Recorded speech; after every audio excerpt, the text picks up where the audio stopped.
नमस्कारम दोस्तों। नियति ने हर चीज़ का समय तय कर रखा है। कब क्या होना है, कैसे होना है, किस तरीके से होना है, यह सब पहले से ही तय है।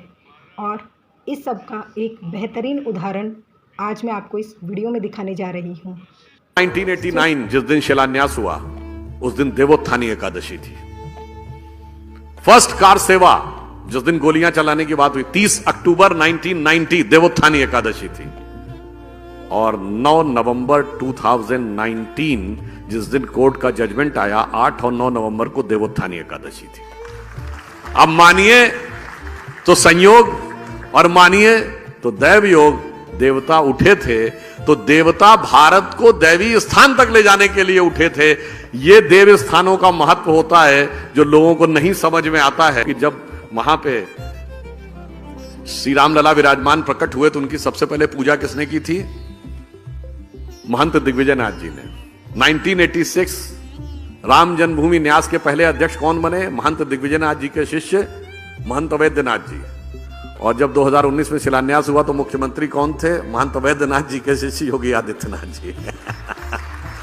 तो मैं इसलिए कह रहा हूं कि जो हमसे पूछते थे कि मंदिर वहीं बनाएंगे और तारीख नहीं बताएंगे, वो तारीख नहीं थी, भारत के काल चक्र में विकास की गति का संकेत था। इसीलिए यह कहा गया है भगवान राम के लिए कि तात राम नहीं नर भूपाला, भुवनेश्वर कालहु कर काला।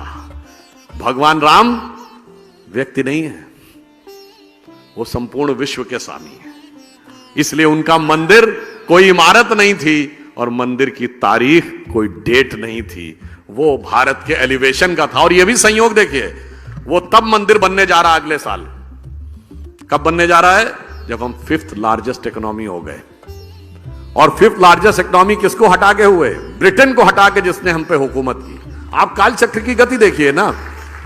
और मजे की बात यह कि हिस्ट्री में जो बताया जाता है कि हमको अंग्रेजों ने यह कहा कि हिंदुस्तानियों पे इसलिए राज करना जरूरी कि इन्हें राज करना नहीं आता है।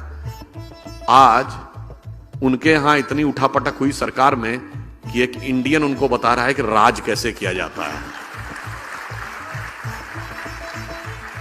और अब हम कह दूं, जब राम मंदिर का शिलान्यास हुआ तो आप में से शायद बहुतों को ध्यान हो कि पहली ईंट किससे रखवाई गई थी? कामेश्वर चौपाल। बिहार के एक जिन जातियों को तथाकथित निम्न जाति कहा जाता है, हम तो किसी को निम्न नहीं मानते, उनसे रखवाया गया था। और किस बात का? मंदिर निर्माण के लिए जो शास्त्रीय विधान है, वो जो शास्त्र है उसे समरांगण सूत्रधार कहते हैं। और समरांगण सूत्रधार के अनुसार शिलान्यास में 4 वो रखी जाती हैं ईंटें, जिन्हें कहते हैं नंदा, भद्रा, जया, पूर्णा। और उससे साथ हमने पहली 5वीं ईंट पहली रखवाई थी। किससे? जिसे आज आप कहते हैं सो कॉल्ड लोअर कास्ट। तो दैट मीन्स कि वो पूरा किस ढंग से संयोग था। और यह भी एक संयोग मानिए कि भगवान राम के जमाने में क्या हुआ था? भगवान राम का सीधे राज्याभिषेक हो गया था क्या? नहीं, पहले वनवास हुआ था, फिर माता शबरी का सम्मान हुआ, फिर निषाद राज का राज्याभिषेक, फिर सुग्रीव का राज्याभिषेक, फिर राम का राज्याभिषेक। और आज संयोग देखिए कि जब राम मंदिर बन के तैयार हो रहा है, उससे पहले हमारे राष्ट्रपति श्री रामनाथ कोविंद थे और अब राष्ट्रपति श्रीमती द्रौपदी मुर्मू हैं, जो शेड्यूल्ड ट्राइब से भारत की पहली महिला है।